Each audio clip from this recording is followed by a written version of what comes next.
All right, well, this is obviously a great win for our team on the road. It was a tough game, tough atmosphere. We knew coming in here this was probably the best team we played and that they would play us tough in the front seven, which they did. We played the game to try to stop their run, which we did a pretty good job of. Gave up a couple big plays in the passing game at the end there, which was pretty, kind of a cheap score, but got them back in a game where they had an opportunity with an onside kick. I guess my biggest disappointment would be, and I shared this with the team so it's no secret, is we were ahead 24-3 in the game and we didn't finish the game. And, that's not how good teams play. We wanted to come here and prove that we could be a fourth quarter team and play in a tough game in a tough environment and be able to sustain and finish. We took the second half kickoff and went down and scored and got ahead 24-3. We fumbled the ball. We got a couple penalties that gave them first downs on defense, gave them big plays, shanked the punt, gave up a big play in prevent at the end of the game, which makes the onside kick a play in the game. So a lot of things to learn, from this. You got to give A&M's team a lot of credit. I said this early, and I told our team this, that this is a different A&M team. They learned something when they lost to UCLA and they were ahead 41-10, that they would play for 60 minutes and they would play hard and they would compete, and they did that, and we knew they would do that, and I told our team they would do that, and they did that. And we didn't do a really good job of finishing the game, which is a little disappointing. But it was a really good drive to take the clock at the end of the game and to kick a field goal to get up by 15 points. So, we did a lot of good things, but overall I was just disappointed that we didn't finish the game better and play smarter, do a better job. From an injury standpoint, I know that'll be the first question you ask me. Calvin Ridley just has a thigh bruise. He'll probably be all right. Tony Brown's got a sprained knee. He'll be day-to-day. I don't think there's anybody else that really has an issue or a problem. We'll open up to questions. You mentioned their front seven. What did they do that was so effective? Well, they play eight-man fronts all the time and make it hard for you to run the ball. They play a lot of double sync. You probably don't know what that is, but all bear defense. They do a lot of stunting off the edges. And I think we were well prepared for it. I don't think we finished blocks. They kind of try to take Jalen away by bringing somebody at him all the time, so he doesn't have an opportunity to be much of a runner in the game. And, we had some opportunities to make plays in the passing game and didn't do it. But I think that's how you have to play. You have to throw the ball. We didn't do it as effectively enough as we needed to, but we did what we had to do to win. What do you think of the play of your defensive front, especially Isaiah Buggs, Raekwon Davis? You know what? I don't know if I'm getting old or what, but there's a lot of people in this room. Can you speak up? Sure. What did you think of the play of your defensive front, especially Raekwon Davis, Isaiah Buggs, Deshaun? Well, I thought we did a good job. We wanted to stop the run. Their two backs are the best, backs that we played against, I think, in tandem. I think we did a really good job of that. Raekwon had to play more now with Deshaun hand out because we had to move Buggs back to end, and those two guys usually rotate. So we had a lot of guys that got opportunities to play out there and did a good job today. One of the things that we didn't do a very good job of is finishing on the quarterback.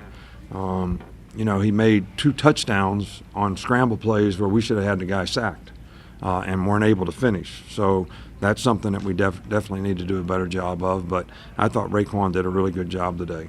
Please speak up on your questions, guys. Tough to hear out here. Mika Fitzpatrick, if you could comment on the interception, of course, recovered the onside kick as well. If you could comment on his play. Well, Minka has been an outstanding performer for us all year, makes a lot of plays, does a really good job. The interception was big. We weren't able to move it out of there, so we didn't really change the field position. And the onside kick in the end, he actually should have went down. The only way we can lose the game is if he fumbles the ball running with it. So I think, he knows that, and he'll learn from it. Questions? Coach, when you look at, you talked about not being able to finish. How much of that was A&M? I didn't say we're not able to finish. I said we didn't. We're able to. We didn't. All right, so we got to maintain intensity and sense of urgency and focus and execute. And, when you fumble the ball, look, when you play in places like this, you got to make people sit on their hands. So when you fumble the ball and give them an opportunity, and then we got them 3rd and long and bust the coverage and give them a conversion down to the 4-yard line, so then they scramble and score a touchdown. Now everybody's back in the game. The momentum swings. So you got issues. You got problems. And you got to be able to play your way through it by executing and playing with discipline. And when that happened, I think we could have done that better. Well, offensively, the first few drives of the last few games have been pretty effective. I think three and outs in the first 4 drives tonight. What do you think was the issue there? I think we've already said what the issue is. Their front 7, we couldn't run the ball effectively. We just didn't play as well tonight. You got to give them a lot of credit for it. So, you know, I'm trying to get our players to listen to me instead of listening to you guys. You know, all that stuff you write about how good we are and all that stuff they hear on ESPN, it's like poison. You know what I mean? It's like taking poison, like rat poison. All right, so I'm asking them, are you going to listen to me or are you going to listen to these guys about how good you are?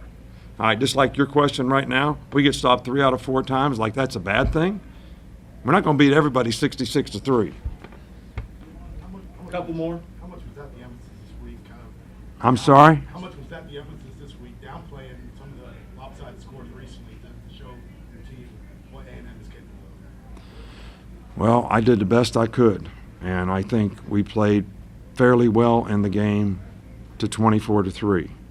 All right, and then I don't think we finished the game like we need to. And we made some huge defensive stops, or this game could have turned out differently. And so, you know, but there's a lot to learn, man. There's a lot we can learn from. All right, we got a lot that we can get better. There's a lot that we can do. Sometimes when bad things happen, people actually respond better than when good things happen. So we're kind of looking forward to seeing how our players respond to this. We got to get some guys healthy. I mean, we don't have Diggs out there to put in the game. Tony Brown goes in a corner, he gets hurt. You know, Shaheem Carter is actually the 3rd star playing in the game. We make a mistake in coverage on 3rd and long and give them the ball on the 4-yard line. All right, these things matter. They add up. The cumulative effect of the experience that the players have that you lose is sometimes a problem.